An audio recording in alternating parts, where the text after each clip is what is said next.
Right then, pull up a chair, grab a pint, or a cup of tea if you're feeling proper. And let me tell you about a woman who basically invented modern dance while simultaneously living a life so dramatic it makes a Shakespearean tragedy look like a quiet Sunday afternoon. We're talking about Isadora Duncan, the mother of modern dance, or as I like to call her, the original wild child in a toga. See, back in the late 19th century, ballet was all the rage. Tiptoes, tutus, rigid rules, you know the drill. Proper, prim and proper. Then along comes Isadora, born in San Francisco in 1877. A whirlwind of an American with a spirit as free as a bird, and a wardrobe consisting mostly of flowing scarves and very little else. Her childhood was, shall we say, unconventional. Her dad was a bit of a shyster. Her mum taught piano and supported the family. They were proper bohemian before bohemian was even a thing.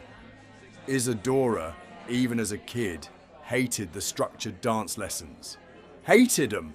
She wanted to dance like the wind, like the waves, like a bloody Greek goddess who'd had one too many ambrosias. She believed dance should be a natural expression of the human spirit, not some rigid codified performance. Imagine the scandal! While everyone else was doing pirouettes, Isadora was prancing around barefoot in a tunic, looking like she'd just stepped out of an ancient Greek fresco, much to the horror of polite society. She was basically the punk rock of her era, but with more flowing fabric and less spiky hair. Her early career was a bit of a struggle in America. People just didn't get it. They were like, where's the plot? Where are the tight corsets? Why isn't she on her tiptoes looking like a graceful swan about to snap its ankle? So, like any self-respecting artist who wasn't appreciated at home, she packed her bags and headed for Europe. And that, my friends, is where the legend truly began. She arrived in London, then Paris, and the Europeans, bless their artsy hearts, were a bit more receptive to her unusual style. They were captivated by her natural dance, her expressiveness, and her utter disregard for convention. She danced to classical music, often improvising, letting the music guide her movements. Critics were divided, of course. Some hailed her as a genius, a visionary. Others thought she was a madwoman who needed to put some proper clothes on.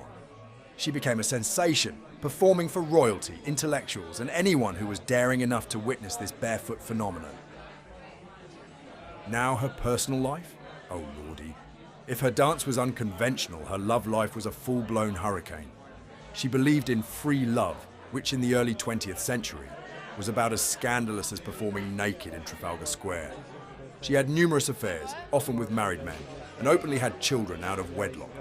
She was a proper trailblazer for female independence, but let's just say her path was paved with a fair few broken hearts and a mountain of gossip. She had a relationship with Edward Gordon Craig, a theatre designer, and they had a daughter, Deirdre. Then she had a son, Patrick, with Paris Singer, the son of the sewing machine magnate. Can you imagine the dinner table conversations at that particular family gathering? Now, Isadora's core identity, if we're looking at moral clarity and purpose, was all about freedom and expression. She genuinely believed that dance could liberate the soul, that it was a spiritual act. Her purpose was to revolutionize the art form, to bring it back to its natural roots, away from the artificiality she saw in traditional ballet. Was there moral clarity in her personal choices? Well, she certainly had her own moral compass, one that pointed firmly away from societal norms. She acted with incredible belief in her artistic vision, and she walked the talk, living a life that reflected her philosophy of liberation. Did her actions always match her stated values of harmony and natural beauty? Sometimes the chaos of her life probably made that a bit tricky, but her artistic output was always true to her core. By the way, get this. While she was in Russia trying to establish a school of dance, because naturally she wanted to spread her gospel of free movement, she became utterly obsessed with the idea of a communist revolution. She saw it as a path to true artistic and personal freedom for the masses. which, considering the political climate, was a pretty wild take. She even tried to get a school going in Moscow, believing that only in a communist society could her ideals truly flourish. It didn't exactly work out as she planned, but it shows just how much she was willing to throw herself into radical ideas. She was never one to do things by halves, was she? Her life, however, took a turn for the tragic. In 1913, the unthinkable happened. Her two young children, Deirdre and Patrick, along with their governess, drowned when their car rolled into the Seine River in Paris. Can you even imagine the grief, the utter devastation? It was a tragedy that would haunt her for the rest of her life, a wound that never truly healed.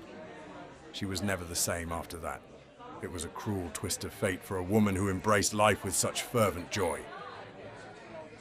Despite her immense personal sorrow, Isadora continued to dance, continued to teach. She sought solace in her art, finding a way to channel her pain into movement. Her later years were still marked by controversy and financial struggles. She married a Russian poet, Sergei Esenin, who was 18 years her junior and, by all accounts, quite unstable. Their marriage was tempestuous, filled with passion and public rows, and it ended tragically with his suicide in 1925. Another blow for Isadora, who seemed to attract drama like a moth to a flame. Now let's have a quick ethical and strategic analysis here. Was her decision to reject societal norms a stroke of genius or madness? For her art, it was genius. It birthed an entirely new form of dance, liberating movement from rigid constraints. For her personal life, perhaps a bit of both. She paid a heavy price for her radical freedom, particularly in a society not yet ready for it. What was her goal? To express, to liberate, to create beauty from natural movement. What were the constraints, societal expectations, financial realities, and tragically, the cruel hand of fate? Could it have gone differently? Perhaps if she had been born a century later, she might have found a world more accepting of her choices. But then, would she have been the revolutionary she was? Probably not. Her actions were a powerful testament to belief over conformity, even when it meant personal hardship. Her final act, tragically, was as dramatic as her life. In 1927, in Nice, France, at the age of 50, she was riding in a car, a Bugatti, with a young Italian mechanic. Her long, flowing scarf, her signature accessory. Mind you, got caught in the open spoke wheel and around the rear axle, strangling her instantly, just like that. A truly bizarre and shocking end to a life lived so fully, so passionately and so utterly against the grain. It's almost too poetic, isn't it? The very thing that defined her style, her freedom of movement, ultimately led to her demise. Isadora Duncan left behind no codified technique, no rigid school of dance in the traditional sense. Her legacy lies in the idea of dance, the spirit of it.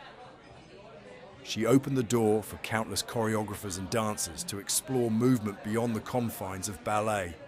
She taught the world that dance could be about emotion, about freedom, about the human spirit unfettered.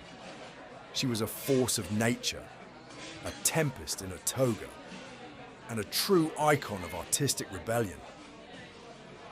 So, what can we learn from Isadora? That sometimes you've got to throw out the rule book. That true art comes from the soul, not from a textbook. And perhaps that a long, flowing scarf in an open-topped sports car might not be the best fashion choice. She was a visionary, a maverick, and a legend who danced her own path, even when that path was utterly chaotic. Stay curious, stay sharp, and stay just sober enough to remember it all. This was just a swig of history, and if it wasn't in your textbook, it bloody well should have been. And before you go do a brava fave and like, share and subscribe,